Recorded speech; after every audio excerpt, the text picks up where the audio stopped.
Ukrainas prezidents Volodimirs Zelenskis tomēr atzina, ka Višņevē Kijevas apgabalā Krievijas uzbrukuma laikā naktī uz 6. jūliju tieši munīcija, ko tur uzglabāja ieroču ražotāji, detonēja. Krievijas trieciens izraisīja Višņevē sekundāro detonāciju, kas ilga vairākas stundas, iznīcināja gandrīz 5 ielas un prasīja 9 cilvēku dzīvības. Oficiālā versija šajās dienās mainījās no kasešu munīcijas līdz beidzot varas iestāžu atzīšanai, ka trieciens skāra viena no Ukroboronprom uzņēmumu munīcijas noliktavu. Ap šo jautājumu uzreiz izcēlās vairāk strīdi. Kāpēc militārā noliktava atradās tik tuvu dzīvojamām mājām, kurš par to atbildēs, un kā Krievi zināja, kur tieši jātrāpa?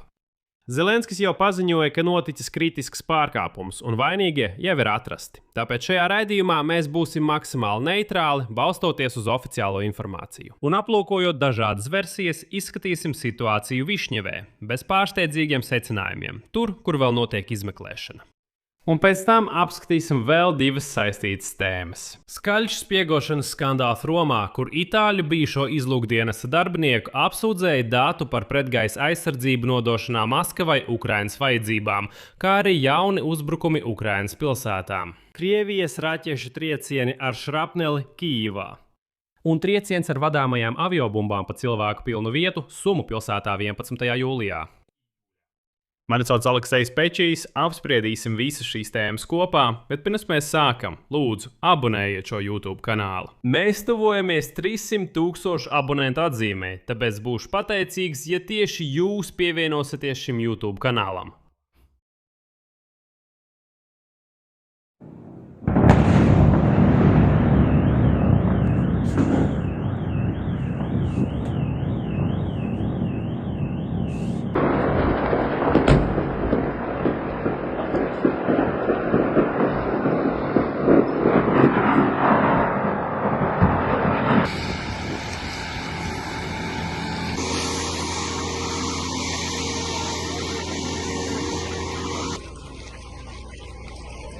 Sāksim.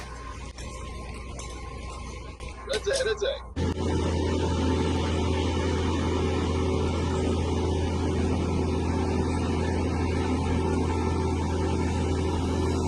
Kurš un kādos amatos Ukroboronpromā diemžēl pieļāva, ka ieroču noliktavas atradās Višņevē? Tas ir tieši aizliegts gan ar likuma normām, gan ar virspavēlnieku štāba lēmumu. Tas viss tika pārkāpts. Konkrēti amatpersonas ir zināmas. Valsts nostāja ir tāda, ka katram no viņiem jābūt sautam pie taisnīgas atbildības. 2 valsts uzņēmumu vadītāji rīkojās pretēji likumam, pretēji virspavēlnieku štāba lēmumam un amata instrukcijām. Izmeklēšana pārbauda vadītāja vietnieku darbību, kur bija atbildīgi par drošību. Ir arī citas amatpersonas, kuru rīcība un lēmumi arī tiks analizēti. Tātad, Ukrainas prezidents Volodimirs Zelenskis 11. jūlijā pilnībā noņēma noslēpumu plīvuru no incidenta Višņevē, Kijevas apgabalā. Bet sāksim visu pēc kārtas. Atgādināšu, ka naktī uz 6. jūliju Krievija veica masveida kombinēto triecienu Ukrainai, izmantojot dronus, kā arī gaisa, sauszemes un jūras bāzes raķetes. Saskaņā ar oficiālajiem datiem Ukrainas pretgaisa aizsardzība neutralizēja 363 mērķus no 490. Tika palaistas 19, tomēr tika fiksēti 29 balistisko raķešu un 18 trieciena drona trāpījumi 34 vietās. Tad kļuva acīm redzams, ka Ukrainas pretgaisa aizsardzībai ar raķetēm ir lielas problēmas, jo tajā naktī neviena balistiskā raķete netika notriekta. Viena no vietām, kur trāpīja Krievijas raķete, toreiz bija Višņeva pie Kijevas, un tieši tur sākās sekundārā detonācija. Detonācija, kas ilga vairākas stundas. Un tālāk sākas tas, kāpēc šai tēmai jāpieiet ļoti piesardzīgi. Tās ir versijas par šīs detonācijas iemesliem. Tās mainījās laika gaitā, un paskatīsimies uz tām pēc kārtas, cik vien iespējams neitrāli. Pirmā versija, kas parādījās uzreiz tajā pašā dienā, bija kasešu munīcijas izmantošana. Pirmajās stundās oficiālā varas iestāžu nostāja bija tāda, ka sekundārie sprādzieni ir iespējami. Tie ir nesprāguši elementi pēc Krievijas uzbrukuma. Kā norādīja Ukrainas mēdīji, kasešu munīcija tika uzskatīta par vienu no ticamākajiem ilgstošo sprādzienu iemesliem. Arī sociālajos tīklos tika fiksētas asas detonācijas skaņas ar aizskavi, kas raksturīga tieši submunīcijām. Tajā pašā laikā oficiāla apstiprinājuma vai noliegumu šai versijai toreiz varas iestādes nesniedza. Otrā versija – tas tomēr ir munīcijas noliktava. Gandrīz uzreiz parādījās arī alternatīva submunīcija versijai. Un lūk, tautas deputāte Mariana Bezuhla rakstīja telegramu, ka krievi trāpīja munīcijas noliktavā. Taču gandrīz uzreiz Bezuhla šo ierakstu izdzēsa, un tas saglabājās tikai kešatmiņā. Līdzīgu versiju pieļāva arī amerikāņu izdevums Wall Street Journal. Tur tika pieļauts, ka sekundārie sprādzieni var liecināt par munīcijas detonāciju, kas tika glabāta noliktavā. Šaubas par kasešu munīcijas versiju radās tāpēc, ka aculiecinieku video ieraksti demonstrēja diezgan netipisku kasešu munīcijas sprādzienu jaudu un raksturu. Tieši šī neatbilstība starp oficiālo nostāju un vizuālajiem pierādījumiem pamudināja Ukrainas prezidentu pieņemt lēmumu izmeklēt šo notikumu. Vismaz tā tika paziņots slēgtā WhatsApp grupā, kur prezidenta birojas komunicē ar žurnālistiem un kur prezidents Zelenskis dažkārt atbild ar balss ziņām. Ja jūs to nezinājāt, tad jā, ir tāds slēgts WhatsApp kanāls, kur notiek komunikācijas starp žurnālistiem un prezidenta biroju. Un tur Zelenska komanda teica, ka jā, ir jānoskaidro. Un pēc 3 dienām Vladimirs Zelenskis publiski uzdeva Ukrainas drošības dienestam un izlūkdienestam steidzami noskaidrot, kas patiesībā notika Višņevē. Šeit ir svarīgi atzīmēt vēl vienu būtisku detaļu. Ukrainas bruņoto spēku ģenerālštāba oficiālais pārstāvis Dmitrijs Lihovijs tajā posmā paziņoja, ka objekts, kurā notika sprādzieni, nepieder un nav pakļauts Ukrainas bruņotajiem spēkiem. Viņš arī atgādināja, ka spēkā ir vispavēlnieka rīkojums, ar kuru ir aizliegts izvietot munīcijas noliktavas pie civilās apbūves. Tātad jau agrīnā posmā militārie uzsvēra, ka šis objekts nav viņu atbildībā. Un tā arī ir taisnība, lai šeit nebūtu nekāda manipulācija. Un pēc dažām dienām Ukrainas varas iestādes atklāti pateica, kas tas bija par objektu. Zelenskis, balstoties uz Ukrainas drošības dienesta, drošības ministrijas, iekšlietu ministrijas un ģenerāla prokurora biroja ziņojumiem, paziņoja, ka Višņevē atradās viena no Ukrobranprom uzņēmumiem munīcijas noliktava, un ienaidnieks tieši pa šo noliktavu arī uzbruka. Viņš šo situāciju nosauca par pilnīgi briesmīgu.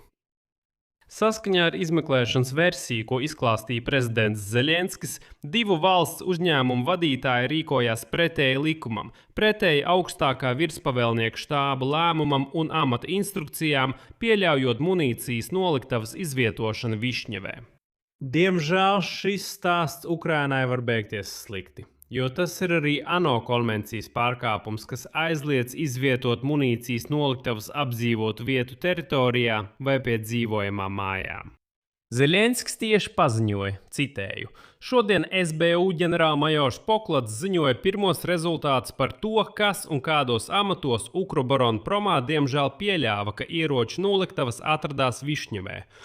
Saistībā ar šo traģēdiju ir uzsākts krimināla process, un prezidents Zelenskis ir paziņojis par atlaišanu. Pēc viņa teiktā vainīgie tiks saukti pie atbildības, un Ukrobranprom struktūrā tiks pieņemti personāla lēmumi. Tāpat Zelenskis ir uzdevis veikt plašu līdzīgu objektu revīziju visā valstī. Citēju, SBU kopā ar citiem tiesību sargājošiem dienestiem ir jāpārbauda arī citi līdzīgi uzņēmumi. Iekšējie kontroles procesi Ukrobranpromā ir jāpastiprina. Saskaņā ar oficiālajiem datiem iznīcināšanas apmēri ir šādi. Pēc kopienu un teritoriju attīstības ministrijas informācijas Višņevē ir bojātas 280 dzīvojamās mājas, no kurām 253 ir privātmājas un 27 daudzdzīvokļu ēkas. Saskaņā ar Kīivas apgabala militārās administrācijas datiem gājuši bojā 9 cilvēki, 10 ir ievainoti. Ukrainas valdība jau ir novirzījusi vairāk nekā 3 miljārdus grivnu no rezerves fonda sēklu likvidēšanai. Evakuēta vairāk nekā 500 iedzīvotāju, un arī kadri ar izpostītajām ielām tika publicēti, jūs tos gandrīz visi redzējāt.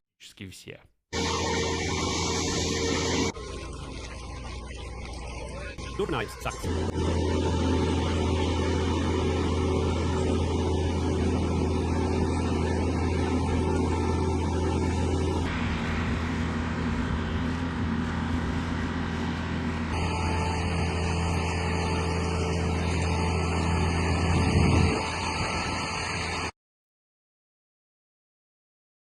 Tagad par diskusiju, kas izvērsās Ukrainas informatīvajā telpā. Es centīšos to pasniegt pēc iespējas neitrālāk, vienkārši kā ukrāņu uzdoto jautājumu kopumu, nevis kā apsūdzību. Pirmais jautājums ir par veco sistēmisko problēmu. Vairāk sabiedriskie darbinieki ir pievērsuši uzmanību tam, ka katastrofa Višņevā kļuva ne tikai par Krievijas Federācijas uzbrukuma sekām, bet arī par iemeslu runāt par Ukrainas ilgadējo problēmu. Pilsētās bīstamie noliktava, militārie vai rūpnieciskie objekti gadiem ilgi palika apdzīvoto vietu iekšienē, un ap tiem izveidojās privātmājas, daudzdzīvokļu ēkas, ceļi, infrastruktūra un tā tālāk. Un lieta ir tāda, ka to nevar nosaukt par noziegumu. Vienkārši Ukraina dzīvoja bez kara un vēl jau vairāk neplānoja karot. Ja kādreiz militārais noliktava vēl Padomju Savienības laikos atradās kaut kur nomaļs aiz pilsētas, aiz apdzīvotās vietas, tad ar laiku, tikai Ukrainas neatkarības laikā, pilsētas izplatās un vienkārši ieklijāva sevī šīs noliktavas, kas gadiem ilgi vienkārši stāvēja tukšas. Tās, objektīvi runājot, vispār netika izmantotas. Rezultātā līdz pilna mēroga kara sākumam izrādījās, ka šīs militārās noliktavas vairs nestāv nomaļas, bet atrodas tieši pilsētas iekšienē. No šejienes arī Zeļenska aicinājums veikt auditu visā valstī, lai saprastu, kur vēl līdzīgi objekti izrādījušies dzīvojamo rajonu iekšienē. Otrais jautājums pretizlūkošanai. Kā ienaidnieks zināja, kur tieši sist? Šo tēmu pacēla daži militārie eksperti, velkot paralēles ar agrāku gadījumu. Kā piemērs tiek minēts tiesas dokuments lietā par 2025. gadā notikušo triecienu pa pagaidu munīcijas glabāšanas vietu kādā no Kijevas rūpnīcām. Es nenosaukšu teritoriju Kijevā. Saskaņā ar lietas materiāliem līdzās šaujamieroču munīcijai tika glabāta arī lielā kalibra munīcija, kas dokumentā tika nosaukts par drošības prasību pārkāpumu. No tā tika izdarīts secinājums, ka problēma var būt ne tikai pretgaisa aizsardzības nepilnībās, bet arī pretizlūkošanas jautājumos. Proti, kā ienaidnieks patiesībā uzzina, kuros tieši noliktavās kas un kur tiek glabāts. Bet uzsveru, tā ir versija un jautājumu uzstādījums, nevis konstatēts fakts. Trešais jautājums ir epizode ar izdzēsto ierakstu sociālajā tīklā. Fakts, ka deputāte Marjana Bezuhla publicēja un gandrīz uzreiz izdzēsa ziņu par munīcijas noliktavu, kļuva par atsevišķu apspriešanas tematu. Daži tajā saskatīja priekšlaicīgu informācijas atklāšanu, bet citi mēģinājumu nedot pretiniekam apstiprinājumu par objekta raksturu. Oficiāli šī notikuma skaidrojums no varas iestādēm tā arī nav sniegts. Neviens īsti nesaprata, kas tas bija. Kopīgs diskusijas temats sabiedrībā bija tas, ka, kamēr SBU un ģenerāla prokurora birojas veic izmeklēšanu, galīgās atbildes uz jautājumiem, kas tieši un kāpēc eksplodēja, kurš tieši ir vainīgs un kādā apjomā, tas viss joprojām ir izmeklēšanas jautājums. Es fiksēju versijas un oficiālos paziņojumus, bet šajā posmā neizsaku spriedumu izmeklēšanas vietā. Tagad blakus tēma, kas izskaidro, kāpēc šis jautājums, kā ienaidnieks uzzina, ir tik aktuāls ne tikai Ukrainā, bet arī visā Eiropā. Itālijas prokuratūra atklāja spiegu grupējumu, kas pēc izmeklēšanas versijas pēc Krievijas militārās izlūkošanas GRU uzdevuma vāca informāciju par rietumu pretgaisa aizsardzības sistēmām, kuras tiek piegādātas Ukrainai. Sīkāka informācija pēc Defense News datiem ir gandrīz kā no kino. Galvenais aizdomās turamais ir 59 gadus vecais Govino Piros, bijušais Itālijas spēcdienestu virsnieks. Izmeklēšana par viņa kuratoru nosauc Krievijas militāro atašeju Romā Mihailu Ostakovu, kuru uzskata par Krievijas galvenās izlūkošanas pārvaldes virsnieku. Informācijas nodošanas mehānisms bija šāds. Slepenās tikšanās reizēs Ostakovs nodeva Pirosam sārakstus, tātad informācijas pieprasījumus, bet pretī saņēma mikro SD kartes ar informāciju, kuras viņam tika atstātas sienas atverē. Tātad šis Piros kaut kur paslēpa šo zibatmiņu ar informāciju kā slēpni. Saskaņā ar izmeklēšanas versiju par katru datu paketi Krievs maksāja 4000 eiro skaidrā naudā. Kas tieši interesē Maskavu, šeit saraksts ir ļoti uzskatāms. Eiropas pretgaisa aizsardzības sistēma SAMPTI, ko Itālija un Francija piegādā Ukrainai. Pretgaisa aizsardzības sistēma CAM-ER. Leonardo Cupola Michelangelo sistēma, kuras izmēģinājumi, starp citu, Ukrainā vēl tikai ir plānoti. Itālijas plāni attiecībā uz Storm Shadow raķetēm un palīdzību Ukrainai lielas darbības attāluma raķešu izstrādē. Šis jautājums visvairāk interesēja Krievus, proti, kā Eiropa palīdz Ukrainai izstrādāt savu balistiku, piemēram. Tātad pretinieks mērķiecīgi meklē ievainojamības tieši tajās sistēmās, kas aizsargā Ukrainas debesis. Itālijas reakcija ir diezgan stingra. Valdība paziņoja par 2 Krievijas militāro atašeju izraidīšanu no valsts. Izsvieda šos nemazgātos Krievus no Eiropas. Beidzot. Es tiešām nesaprotu, kāpēc Eiropieši joprojām pieļauj šo nemazgāto subjektu klātbūtni savās valstīs. Un Itālijas ārlietu ministrijas vadītājs Antonio Tajani paziņoja, ka Maskava turpina izmantot hibrīdkara metodes pret rietumiem, nosaucot to par nopietnu un nepieņemamu iejaukšanos. Un šeit piebildīšu pilnības labad. Advokāts Pirosa paziņoja, ka viņa aizstāvētais nav nodevis Krievijai nekādu slepenu informāciju. Tātad aizstāvības puse, protams, apstrīd šo pozīciju un apgalvo, ka nekas tāds nav ticis nodots. Nu jā, nodots, protams, atzīstam. Nodots. Bet ne gluži kaut kādu īpašu slepenu informāciju. Un trešā tēma ir turpinošie Krievu uzbrukumi pilsētām, uz kuru fona arī risinās visas diskusijas par aizsardzību. Kieva. Nedēļas laikā Krievija jau 3. reizi veica mērķētu uzbrukumu, un pēc Darnic rajona pilsētas administrācijas vadītāja Aleksandra Kovtunova teiktā, raķete, ar kuru tika veikts uzbrukums Kievai naktī uz 11. jūliju, bija aprīkota ar šrapneli, kā rezultātā šķembas sabojāja automašīnas un dzīvojamās mājas. Un vienkārši brīnums izglāba, jo trieciena brīdī iela bija praktiski tukša, un cilvēki neatradās pie logiem, kas palīdzēja izvairīties no cietušajiem.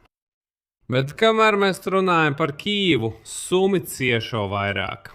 Pēc Suma apgabala militārās administrācijas vadītāja Oļega Grigorova datiem 11. jūlijā 2 Krievijas vadāmās aviobumbas trāpīja cilvēku pilnā vietā, kur atradās civiliedzīvotāji. Brauca automašīnas, kursēja sabiedriskais transports. Kopumā pilsēta dzīvoja savu dzīvi. Viena no trieciena epicentriem bija ceļš un pietura, kur, protams, atradās cilvēki. Gāja bojā vairāki cilvēki, to skaitā bērns. 10 cilvēki tika ievainoti.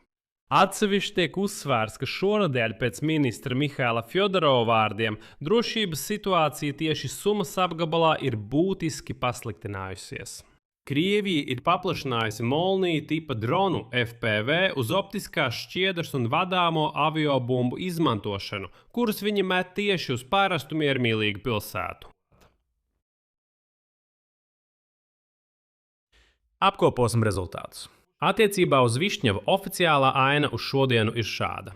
Krievijas trieciens skāra uzņēmumu Ukroboronprom munīcijas noliktavu, kas pēc izmeklēšanas versijas ar pārkāpumiem bija izvietota blakus dzīvojamām mājām. Ir ierosināta krimināllieta, izziņots atlaišanas un visas Ukrainas mēroga līdzīgu objektu pārbaude. Tajā pašā laikā paliek vairāki jautājumi. Kas tieši detonēja, kāpēc objekts atradās blakus mājām un kā pretinieks izvēlējās mērķi? Paliek izmeklēšanas kompetencē, un mēs apzināti šobrīd nesteidzamies ar secinājumiem. Paralēli notiek Romas spiegošanas skandāls, kas parāda, cik neatlaidīgi Maskava meklē rietumu pretgaisa aizsardzības vājās vietas Ukrainai, kā arī jauni triecieni Kīvai un Sumām, kas atgādina, kāpēc šī pretgaisa aizsardzība vispār ir nepieciešama. Tāpēc aizsardzības jautājums gan fiziskās, gan informatīvās šodien Ukrainai ir īpaši aktuāls. Es sekošu oficiālajiem izmeklēšanas rezultātiem par Višņevu un informēšu jūs par tiem šajā YouTube kanālā. Viss balstīts uz faktiem, nevis tikai minējumiem. Tāpēc abonējiet šo YouTube kanālu, noteikti abonējiet, jo mēs tuvojamies 300 000 abonentu atzīmei. Jūsu viedokli, jūsu secinājumus rakstiet komentāros zem šī izlaiduma, nospiediet patīk un uzspiediet zvaniņu. Ar to arī viss. Saudzējiet sevi. Visiem uz redzēšanos!